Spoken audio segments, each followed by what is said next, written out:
Fala, meu povo! Hoje eu vim aqui para fazer um desabafo. Pouco tempo que eu advogo e eu atuo em diversas áreas do direito civil. Em alguns momentos a gente pega uns casos que são mais complexos. No entanto, num certo tempo, eu fui acionado por uma pensionista que eu chamo ela de vítima. Ela foi vítima de uma instituição bancária. Essa instituição bancária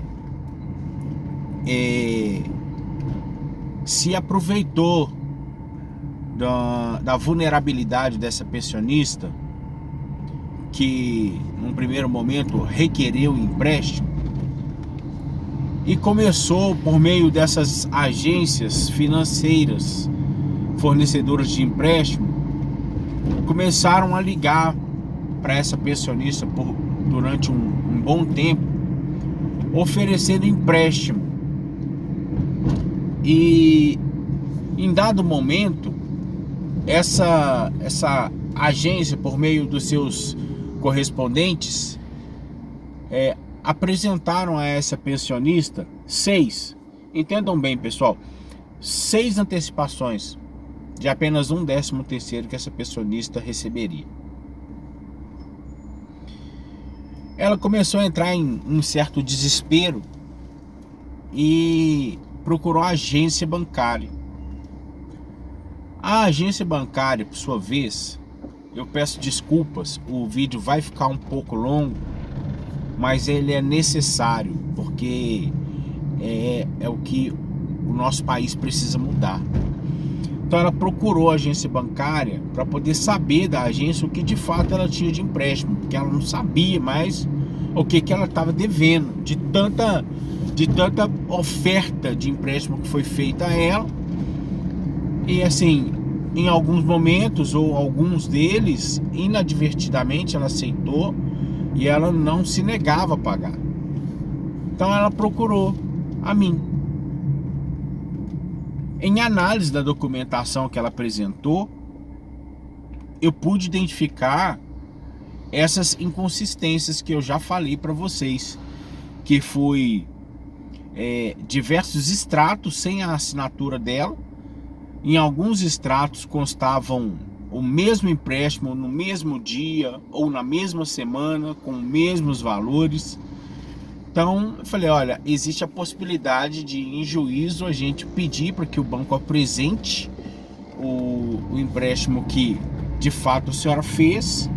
A gente já pode também questionar essa questão da abusividade dos juros, porque em todos os extratos que foi apresentado a ela, os valores em que ela pegava 2.000, ela ficava devendo 8 mil reais.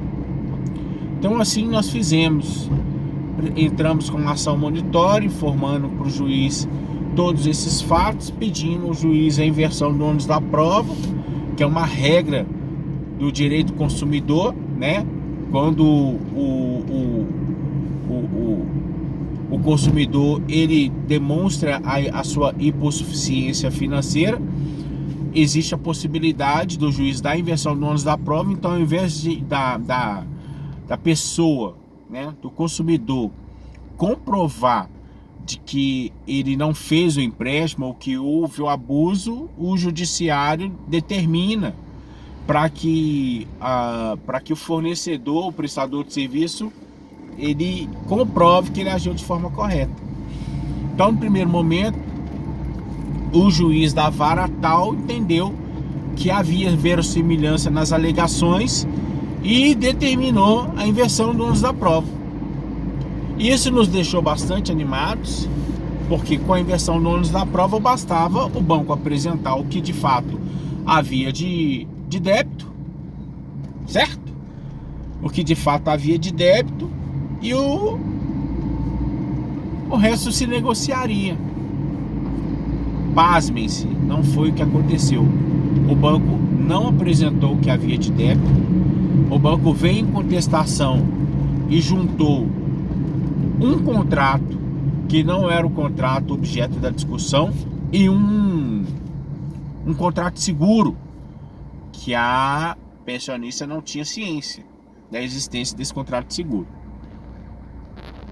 Então, em sede de impugnação, de contestação, fomos aos autos e informamos para o juiz. Falei: excelência, o contrato que foi apresentado não é o contrato que está em discussão,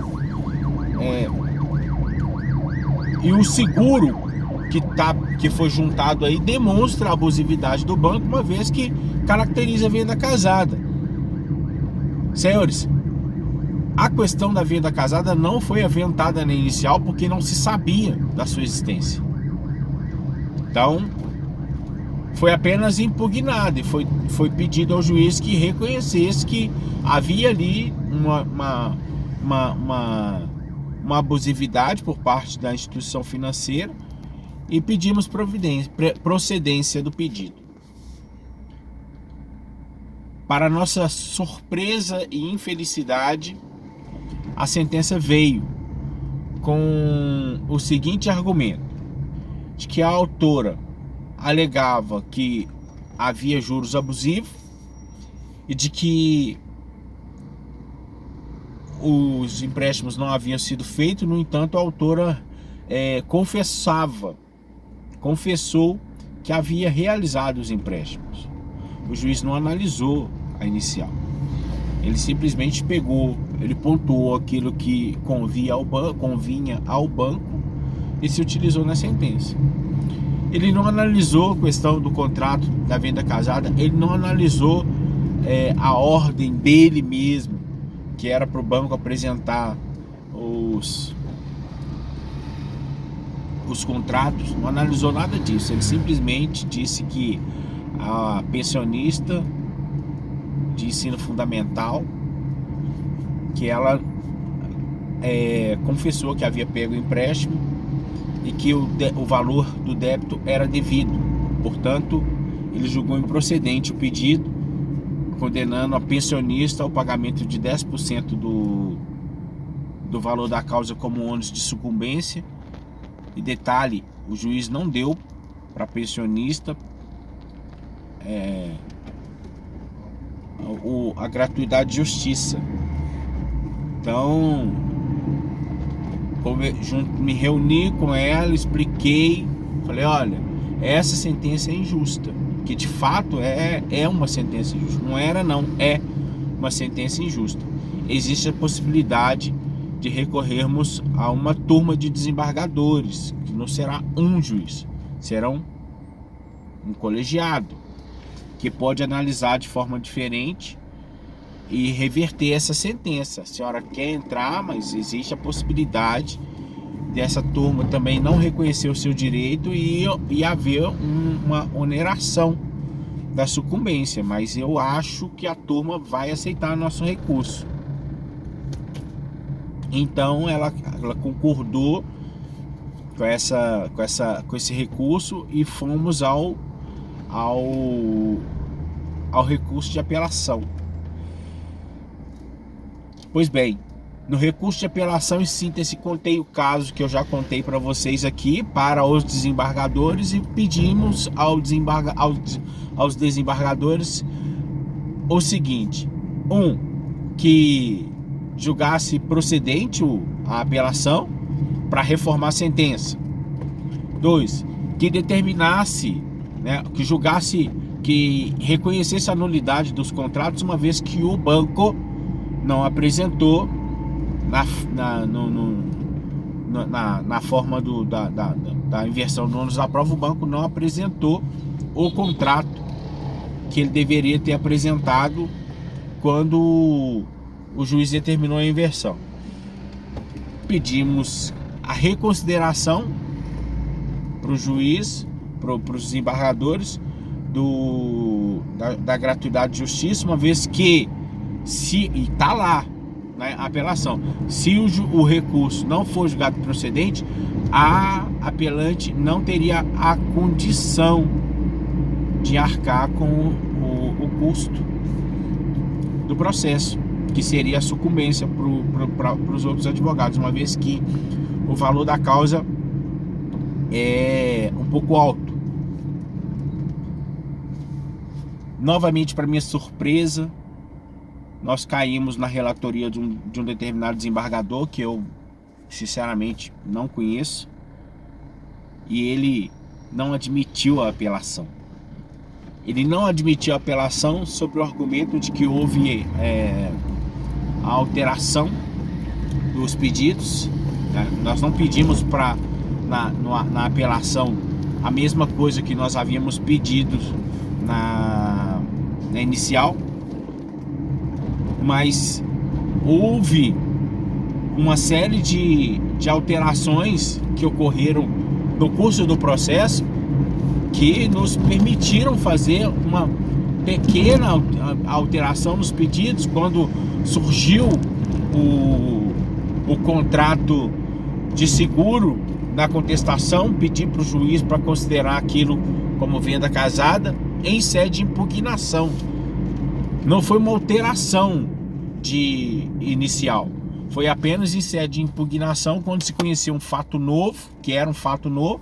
Pedimos ao juiz para poder considerar aquilo como venda casada, o juiz não considerou e acabamos por ter que pedir novamente em sede de agravo, de apelação, em sede de apelação, para que os desembargadores entendessem que havia uma abusividade naquele contrato de seguro, que aquilo era venda casada, e pedimos também a nulidade dos contratos, uma vez que o banco não juntou os contratos para comprovar que houve o empréstimo. O desembargador não admitiu o recurso de apelação, devolveu para o juiz, deu uma multa para pensionista de 1% do valor da causa e onerou a sucumbência, aumentou a sucumbência em R$500. Aí existe a possibilidade da interposição de um segundo recurso dentro desse recurso, que sinceramente, para quem não tem dinheiro e não tem a gratuidade de justiça, é temerário. É temerário. Por que é temerário? Porque se aviado esse recurso não for admitido, a autora do recurso pode ser condenada em 5% do valor da causa. Aí você junta 10% do valor da causa na primeira sentença, 5% do valor da causa em um recurso, mais 1% de multa, porque o desembargador entendeu que houve litigância de má fé, uma vez que a gente pediu para que houvesse o reconhecimento da venda casada, mas o reconhecimento da venda casada ele tem a ver com a contestação que foi apresentada juntamente com um contrato totalmente diferente daquele que estavam sendo discutidos. E é isso, pessoal. A minha cliente perdeu o processo. Vai ter que pagar a sucumbência sem ter de onde tirar o valor da sucumbência. A Constituição Federal, que garante acesso à justiça, ela é friamente deturpada pelo Poder Judiciário quando ele não admite a gratuidade de justiça para o cidadão. O cidadão precisa correr atrás do seu direito. A pensionista, ela conseguiu sim arcar com a custa do preparo, depois com o preparo do recurso, mas não dava mais para poder submetê-la a uma possibilidade de perder, porque a praxe do momento está sendo: você firmou o contrato, o problema é seu, não interessa se você está sendo prejudicado, você aceitou, o banco tem razão, o banco pode arrancar tudo que é seu. É o que está fingindo no momento. E olha, eu estou extremamente revoltado e também decepcionado com o nosso judiciário, mas a gente não pode desistir da luta. Não podemos desistir da luta.